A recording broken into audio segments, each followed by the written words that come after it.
scary Peppa Pig episode that never made it on TV. Peppa found a strange music box in her bedroom that wasn't there before. The music box was painted in bright Peppa Pig colors, but something felt wrong about it. When she opened it, a tiny dancer began spinning inside, and it looked exactly like Peppa, but with joints that bent in impossible ways and a smile that was painted too wide. The music box played a haunting lullaby that seemed familiar, yet twisted. The tiny dancer inside had glassy eyes that never blinked and moved in jerky, unnatural motions. As the music played, the dancer sang in a voice that sounded like Peppa's own. "Dance with me, play with me, never let me go." Peppa tried to close the music box, but it wouldn't shut. The music grew louder, and the tiny dancer began to grow bigger with each spin. Soon, the dancer was the same size as Peppa, standing right in her bedroom, still moving with those strange mechanical movements. The music box. Peppa had the same pink skin and red dress, but her smile was painted on and never changed. Her eyes were made of glass and reflected the light in an eerie way. She spoke in that same sing-song voice.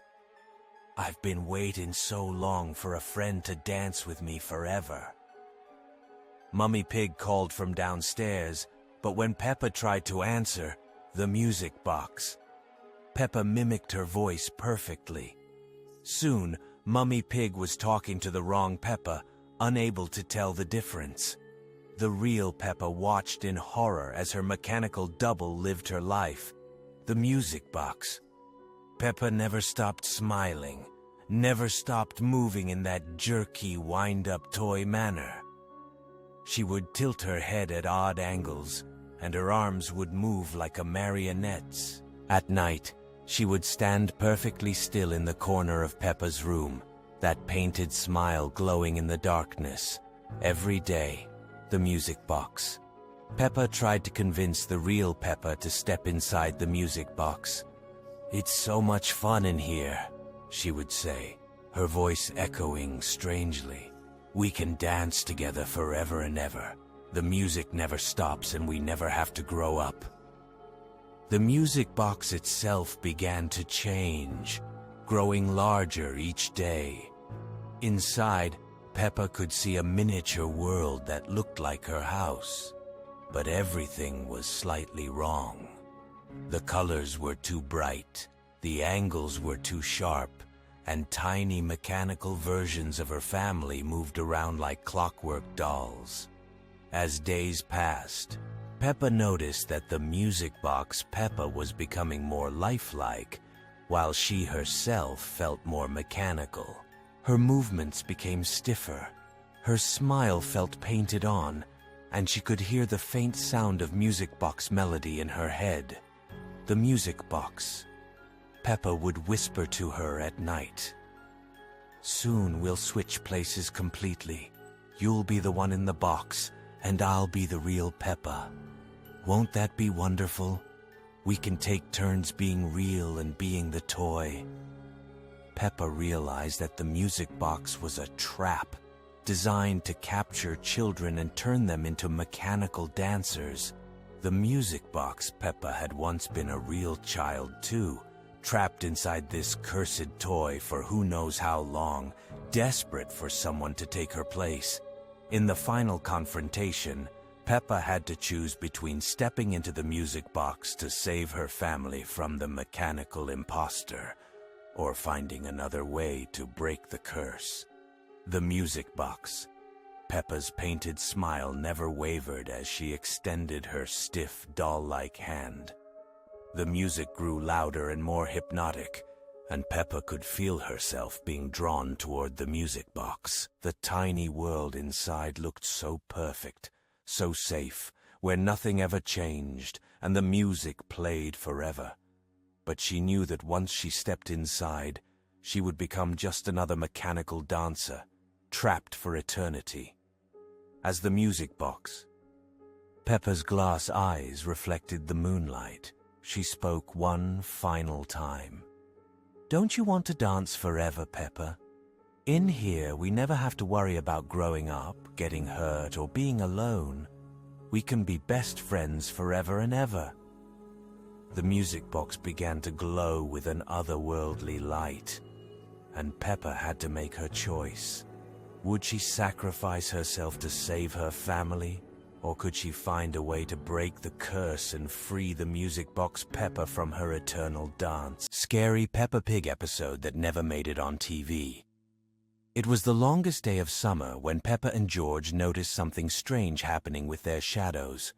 During their afternoon playtime in the garden, Peppa realized that her shadow was moving differently than she was. While she would wave her right hand, her shadow would wave its left hand. When she jumped forward, her shadow would jump backward. At first, she thought it was just a funny trick of the sunlight filtering through the trees. But as the day progressed and the sun began to set, something much more frightening began to happen. Peppa's shadow started moving completely independently, even when Peppa herself was standing perfectly still. The shadow Peppa would dance and gesture while the real Peppa watched in growing alarm. George noticed it too, pointing excitedly at first, but then hiding behind Peppa when he saw how the shadow Peppa's movements became more and more erratic and unnatural. The shadow Peppa was exactly the same shape and size as the real Peppa, but it seemed to be made of pure darkness that was somehow deeper and more solid than any normal shadow should be. When clouds passed over the sun, normal shadows would fade and become lighter, but the shadow Peppa remained just as dark and defined as ever. It was as if this shadow existed independently of any light source, drawing its darkness from somewhere else entirely.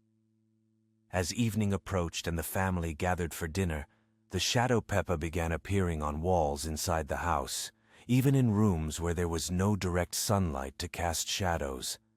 She would slide across the walls like a living piece of darkness, always staying just at the edge of everyone's vision. When the adults looked directly at where the shadow had been, they would see nothing. But Peppa and George could always see her clearly, watching them with what seemed like hollow, empty eye sockets. The most disturbing thing about the shadow Peppa was that she seemed to know things that the real Peppa was thinking before Peppa herself had fully formed the thoughts.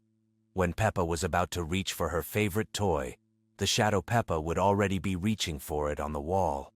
When Peppa was about to speak, the shadow's mouth would already be moving silently, as if speaking the words first. During bedtime, when Mummy Pig turned off the lights, the shadow Peppa became even more active. She would move freely around the walls and ceiling of the bedroom, sometimes appearing to be walking upside down or sideways, defying all the normal rules of how shadows should behave. The darkness of the room seemed to make her stronger and more solid, as if she was feeding on the absence of light. George began having nightmares where the shadow Peppa would try to pull him into the walls, reaching out with arms made of pure darkness that felt cold and empty to the touch. In these dreams, the shadow world was exactly like their real world. But everything was backwards and wrong. The sun was black, the grass was gray, and all the colors had been drained away, leaving only different shades of darkness. The shadow Peppa seemed to be trying to communicate something important, but her silent movements and gestures were impossible to understand. She would point urgently at different parts of the room, trace shapes in the air with her dark fingers, and sometimes appear to be writing backwards letters that spelled out words no one could read. On the third night, the shadow Peppa began to grow larger and more three-dimensional, as if she was trying to step out. It was a rainy afternoon when Peppa discovered something strange in her grandmother's old mirror. The reflection didn't quite match her movements, and there was something unsettling about the eyes staring back at her. As she leaned closer to examine the antique glass, she noticed her reflection was smiling, even though she wasn't. The mirror began to ripple like water, and suddenly Peppa felt herself being pulled into another world. A world where everything was backwards, where shadows moved on their own, and where her family had become something far more sinister. In this twisted reflection of her home, the walls were covered in strange symbols that seemed to writhe and move when she wasn't looking directly at them. George was there, but his innocent laughter had been replaced by an eerie, mechanical giggle that echoed through the dark corridors. Mummy Pig stood in the kitchen, but her back was turned and she wouldn't respond when Peppa called her name. When she finally turned around, her face was stitched together with green thread, and her eyes glowed with an otherworldly light. Daddy Pig sat in his chair reading a newspaper, but the words on the pages were moving and rearranging themselves into threatening messages. The house itself seemed alive, breathing and pulsing with a malevolent energy that made Peppa's skin crawl. She tried to find her way back to the mirror, but every door she opened led to another twisted version of a familiar room. The playroom was filled with toys that moved on their own, their painted smiles now looking menacing in the dim green light that seemed to emanate from nowhere and everywhere at once. As Peppa ran through the house, she could hear footsteps following her, but whenever she turned around, there was nothing there except shadows that seemed to dance just out of sight. The mirror world was a trap, and she was beginning to realize that her reflection hadn't just been different, it had been trying to warn her.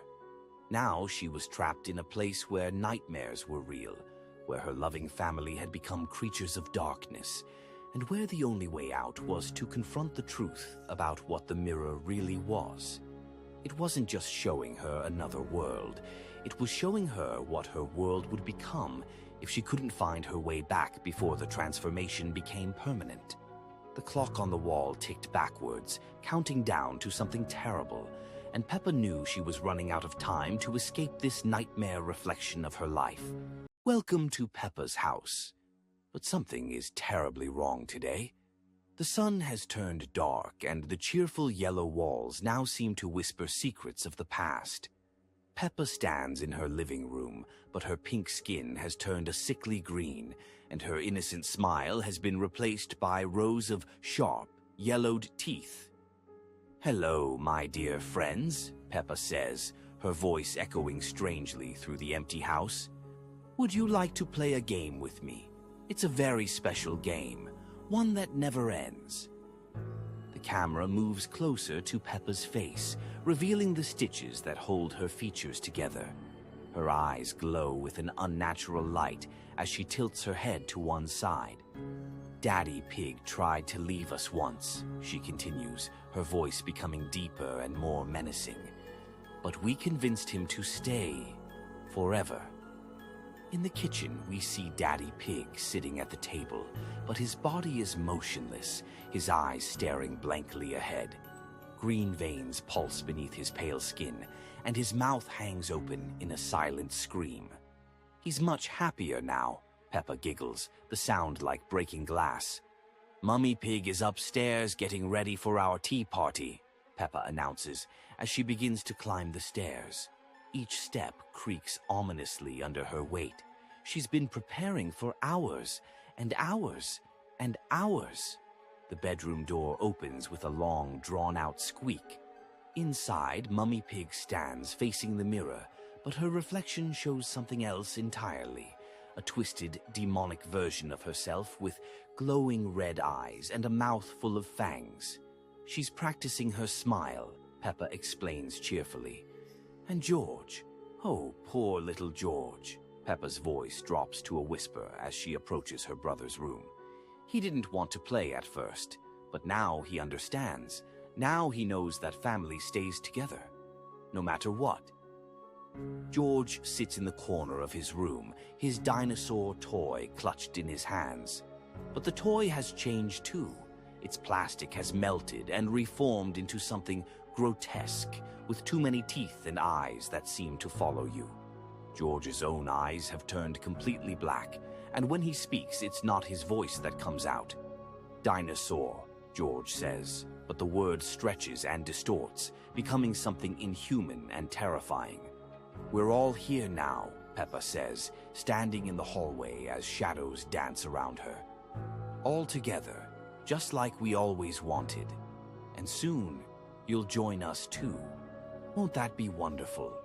The house begins to shake and the walls start to bleed a thick, dark substance. Family photos on the walls show the Pig family, but their faces change as you watch. smiling one moment, screaming the next. You see, this house has special rules, Peppa continues, her form beginning to shift and change. Once you enter, you become part of our family, and family never leaves. Family never dies. Family just changes. The camera pulls back to show the entire house, now twisted and wrong, with windows that look like eyes and a door that resembles a gaping mouth. The cheerful yellow has turned to a sickly green, and vines of some unknown plant crawl up the walls. So come inside, Peppa's voice echoes from everywhere and nowhere. Come and play with us. We have so many games to show you, games that last forever and ever and ever. The front door swings open by itself, revealing only darkness beyond. But in that darkness, shapes move, the silhouettes of other children who came to play and never left. Welcome to our family, all the voices say in unison, creating a chorus of the damned. Welcome home. As the camera slowly zooms into the darkness of the doorway, we hear the sound of children laughing, but the laughter is wrong, distorted, filled with an ancient hunger that can never be satisfied.